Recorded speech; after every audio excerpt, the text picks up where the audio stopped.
Quem tem medo de envelhecer? Não é só uma pergunta, é o título do livro da dona Madalena Leia, que está aqui com a gente, que está lançando a segunda edição desse livro, que começou a ser escrito há uns 20 anos atrás, e é um apanhado geral de inúmeras conferências, palestras que ela vem fazendo nas diversas cidades do Brasil há mais de 15 anos, e o problema interessa a todo mundo que pretende envelhecer um dia, né? Eu tenho um certo medo, dona Madalena, de envelhecer. O que é que levou a se preocupar com todas essas pessoas que, de uma forma ou de outra, têm medo de envelhecer? Essa questão que você me perguntou, o que que me levou a me interessar pelo medo de envelhecer nas pessoas? Foi exatamente ver que esse medo era tão comum a todas as pessoas. Então você disse que você tem um certo medo de envelhecer, e eu digo que você tem o medo certo. Porque você exatamente tem um medo que toda a gente tem. E eu dizia assim, a velhice é um bem ou é um mal? A velhice não pode ser um mal, pois eu desejo a toda a gente de quem eu gosto, que tenha uma longa vida. O que é que você entende por uma longa vida? Velhice. E neste caso, então, é um bem. É um bem que a vida é um bem. E eu desejo a vida às pessoas. Não estamos num momento agora chorando a Márcia de Windsor, tão prematuramente roubada a todos nós. Quer dizer, que deveríamos dizer então? Graças a Deus ela morreu porque não envelheceu, dizemos assim? Não, dizemos que foi pena que ela tenha morrido tão moço. Queríamos que ela ficasse velhinha. Então, eu achei que isto era inconsequente, isto era uma coisa que não dizia coisa com coisa. É um bem ou é um mal, afinal de contas? E resolvi estudar isso. Parti para esse estudo e o estudo da psicologia da pessoa que amadurece e envelhece. E por que amadurece e envelhece infeliz quando está ao abrigo das necessidades? Uma pessoa que está bem relativamente do ponto de vista econômico e do ponto de vista de saúde. Se essa pessoa tem tudo isso, por que então se infelicita? E não só se infelicita, como infelicita as pessoas todas que a cercam e se torna num problema social. Certo. E quais são os principais medos das pessoas em relação à velhice, que é de alguma forma de decadência, de abandono, que tipo de problemas têm as pessoas que têm muito medo de... Por que elas têm medo? De um modo geral, as pessoas têm muito medo, e principalmente o medo dos estragos do tempo. Esta é uma verdade inconteste.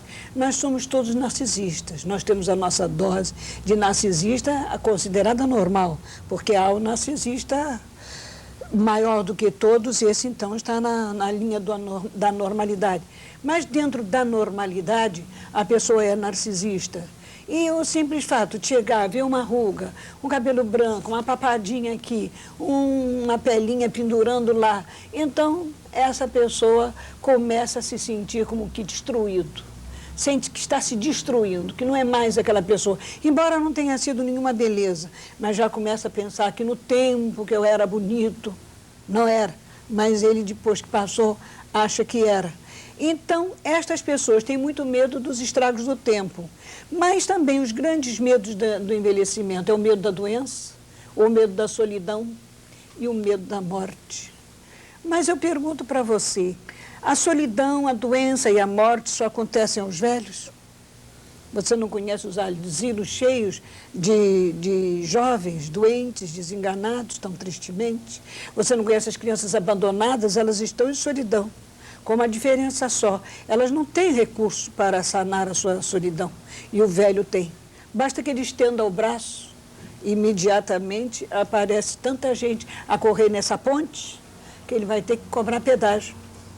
Então, é preciso que a gente saiba que não é sinônimo de envelhecer nem a doença, nem a solidão e nem a morte. São coisas que nos podem acontecer ao longo de toda a nossa vida, sem escolher hora, lugar, nada. Eu estou aqui de jornalista, a senhora me perdoa a indelicadeza. Quantos anos a senhora tem? Eu faço agora, este mês, no dia 30, 69 primaveras. Então, é um fantástico exemplo do seu livro, que conhece o assunto, que está tão bem assim. Mas acho que é uma questão de espírito, sabe? Mas isso, a senhora acredita que o fato de uma pessoa estar preparada para viver as suas diversas idades, né? Diversas idades. Porque eu acho que é uma coisa totalmente furada, a pessoa que já está madura e quer ser adolescente ainda, e depois está na velhice, que já é uma outra fase, que pode ser uma fase da vida, talvez a mais bonita, supostamente, de ser da grande experiência, das grandes realizações, da maturidade plena, de uma ausência já de ânsias, de paixões, né? Uma compreensão maior da sua presença no mundo. O aspecto religioso influi muito nisso? Depende, não é? Se, por exemplo, uma pessoa é tão religiosa que pede a Papai do Céu para ajudá-la, porque, coitadinha, ela está sofrendo, porque vai envelhecer, eu costumo pensar assim, um Papai do Céu... Uma pessoa religiosa, me perdoa, é uma pessoa boba, né? Eu penso assim, sabe? Uma pessoa religiosa que se ajoelha e pede, Papai do Céu, me ajude, porque eu estou tão triste de envelhecer. E esse Papai do Céu está tão ocupado com aquela guerra lá, que você conhece, e ainda está matando crianças, matando gente de toda espécie, estourando as casas, fazendo as pessoas na maior desgraça. Papai do Céu está tão ocupado com tudo isso, vai se ocupar de mim, porque estou tristezinha, porque estou envelhecendo. Eu devia estar alegre porque estou envelhecendo, porque cada dia é um milagre. É um milagre que você não sabe o dia seguinte. Quem pode garantir o seu dia seguinte, seu minuto seguinte? Você sabe de alguém que possa garantir? Mas também eu vou te fazer uma pergunta. Se bem que é você que está me entrevistando, deixa eu te perguntar, você conhece algum colégio, alguma escola que ensine a viver? Não, só na rua. A vida ensina aos tapas, né? Mas não me refiro a isso. Que ensine ao jovem, o próprio jovem, que depois que ele passa pela juventude, é que ele diz assim, meus tempos, minha juventude. Mas quando estava na juventude, era cheio de, como ele costuma dizer, grilo na cuca, né? Estava enfossado, outro termo, fossa, grilos, tudo é da juventude, então eles sofrem isso. Então a gente pensa... Isso se reflete, eu acho que na velhice não se reflete, claro que certamente? Sim. Todo mundo diz, os adultos, os maduros, que é o mar de rosas a juventude, porque está longe dos espinhos, né? Depois que passou, né? Depois que passou. Mas, por exemplo, as fases diversas de nossa vida, você nasce, você cresce, amadurece, envelhece e morre. Todo mundo sabe isso. São os estágios de nossa vida. Mas nem pela velhice será o último estágio, é obrigatoriamente o mais infeliz. Você pode ser feliz na velhice, pode se sentir realizado. Deixa eu só lembrar a você que os grandes dirigentes, as grandes potências no mundo inteiro, são todos encanecidos. São todos homens de cabeças brancas, mulheres também. Nenhum deles é brotinho, nenhum deles é mocinho. Então, a essa altura da vida é que eles se sentem alguém. Por que temer, então? Diga uma coisa, a senhora acredita na vida depois da morte, alguma forma de vida depois da morte? Sabe, eu não me meto para lá. Mas isso eu acho que é um dado importante para a gente avaliar o final da vida das pessoas. Muita gente da velhice. crê. Se há uma perspectiva depois é uma coisa, se não há perspectiva nenhuma, é outra completamente diferente. Mas aí já é uma questão de religião, e eu sou da opinião que a religião a gente não discute. Mas digo o seguinte, as pessoas que creem que depois da vida elas vão ter uma outra vida, elas têm lá a crença. Como você sabe, fé não é certeza. Fé, é sentimento. Não é nada provado nem comprovado. E até Santo Agostinho dizia, se tivéssemos certeza, não precisaríamos de ter fé. Portanto, é uma questão de fé que eu vá pensar que depois da minha morte eu vou aparecer numa criancinha, ou que eu vou estar voando no espaço, fazendo de alma do outro mundo, assustando os outros. Isso já são crenças. Ou que eu vou para o inferno, para o purgatório, o céu. Para o céu não vou, não, porque eu sei que não vou, tenho para cá meus pecadinhos. Mas que diabo, purgatório, inferno, essas coisas todas, eu prefiro não pensar no para lá. Eu prefiro pensar no para cá e deixar o fim para o fim. E qual é o segredo fundamental para que a pessoa possa envelhecer bem e feliz, alegre, contente, assim, íntegra? Como está a senhora? Assim? Eu digo assim, amar a vida. Se você ama a vida, você não ama a sua pele, que a minha naturalmente já está enrugada. Se você ama meus cabelos, só não estão brancos porque eu os pinto. E você pode me perguntar por que pinto, se estou tão prosa aqui, falando de não ter medo da velhice. Pinto os cabelos como pinto os olhos, como pinto a boca, como pinto as unhas. Porque gosto, porque é um efeito que eu gosto de tirar de mim e me é lícito isso. Mas não para esconder a minha idade, pois você me perguntou a idade e eu disse em plena televisão. Espero que tenha 120 milhões de pessoas escutando essa minha idade. Mas como eu ia dizendo para você, a gente tendo amor à vida, você amor à vida em si e não a si. Se você tem um amor extraordinário a você e nada mais importa, você vai para o espelho, cavar o que você chama de ruína. E depois toda essa questão de ruína é um preconceito. Um rosto bem enrugadinho, uma cabeça toda branquinha, é muitas vezes bela. Você já tem muitas visto? Muitas homens vezes, e mulheres bonitos. E eu conheço até homens e mulheres mais bonitos depois de velho do que eu for moço. Eu conheço inúmeros. Também. Inúmeros, nós todos conhecemos.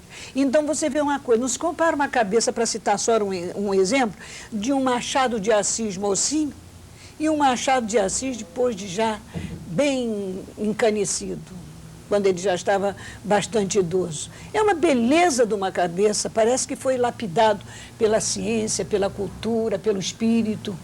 E então, não há motivo para a pessoa se prender a esta questão da sua aparência, porque o mais importante não é a minha aparência. Agora mesmo, um pouco antes de vir aqui, eu estive sentada diante deste mar magnífico que temos aí em frente. Sentei-me lá numa mesinha e fiquei a olhar o quebrar das ondas.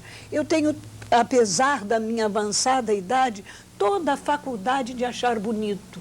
Talvez até mais, porque já viu mais coisas muito bonitas. mais e mais detalhadamente. O jovem tem pressa, o jovem não tem tempo, ele passa assim e diz bonito sim, e vai adiante. E nós já paramos, contemplamos, temos essa coisa de contemplar, de gostar de ver.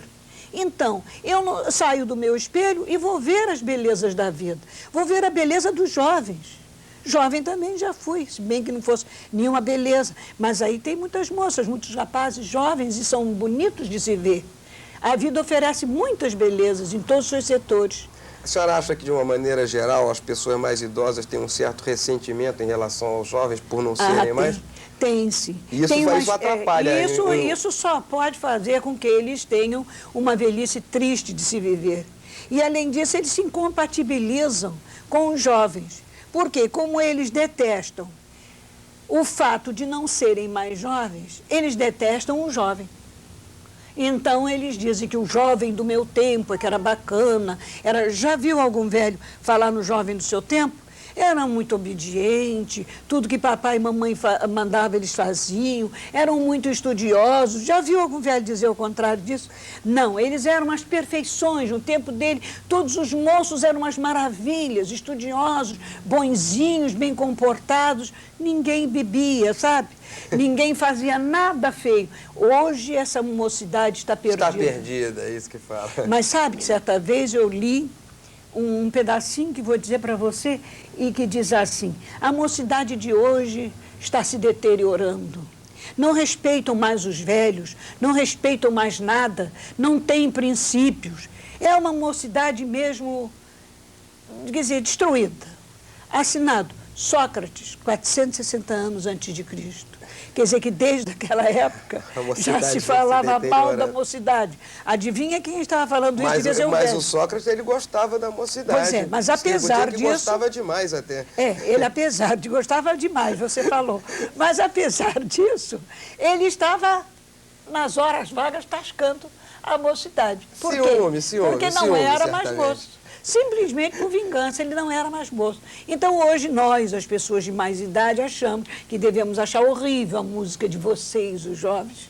Achar horrível a maneira de vocês se pentearem, se vestirem, se apresentarem. Tudo em vocês é horrível, porque eu estou incompatibilizada com esta época. Eu queria viver na minha época, aquela que eu chamo de minha época, de quando eu era mocinha. Onde provavelmente não viveu direito ou plenamente tudo como gostaria de viver, então fica faltando, mas né? É por isso. Quem viveu plenamente, acho que a sua época não vai ficar assim. E uma das raivas maiores dos velhos é exatamente não terem podido fazer na sua época o que hoje se tem a liberdade. É verdade. Para fazer. Você vê uma coisa, o velho deve ficar danado da vida, né? No meu tempo não tinha disso, não. E não tinha mesmo. Ele tinha uma repressão, ele tinha uma trava nele, homens e mulheres, mulheres principalmente, nem se discute isso. Então, se ela vê hoje uma quase sem biquíni na praia, vira o rosto de lado e diz, olha que indecência, a polícia devia prender, né? Como já me interrogaram uma vez no Fantástico, sobre o que eu achava daquele monoquine. Sim. E eu disse, o problema é de quem veste o monoquine e não da pessoa que olha, quem não quiser olhar, vira a cara, não é obrigado. Agora, será que o governo deveria botar um policial, aliás, é uma boa função para o policial, correndo atrás de cada monoquine na praia? E me diz uma coisa, o que é que sobrava de policial para correr atrás dos bandidos que nos matam e nos assaltam? Então, já vê você que a coisa não é fácil de resolver. Mas quando os velhos aceitassem a sua velhice, a sua idade madura como um bem, eu ainda estou vivo, por exemplo, aos meus 69 anos de idade, que posso dizer a você, é um privilégio. Você ainda não chegou aí, ainda te falta muito. Mas eu já chego para minhas filhas, sabe que eu sei que eu estou envelhecendo, falar para minhas filhas, no meu tempo não era assim, né? Pronto. Esse é o primeiro sinal, né? Agora, é o primeiro sinal. Cuidado com ele. Agora eu digo assim, sabe quando é o meu tempo? Agora eu ainda não morri. Claro. Eu ainda não morri. Então, quando me perguntam, Madalena, você se sente realizada? Eu digo, não, realizando, eu ainda não acabei. Compreende? É ótimo. Quer dizer, você viver cada minuto intensamente. Houve um filósofo, Thoreau, que disse uma coisa muito interessante, a vida é feita de agoras. Presta atenção a isso, para você ver como é bonitinho. A vida é feita de agoras. Em soma, de agoras felizes, você tem uma vida feliz.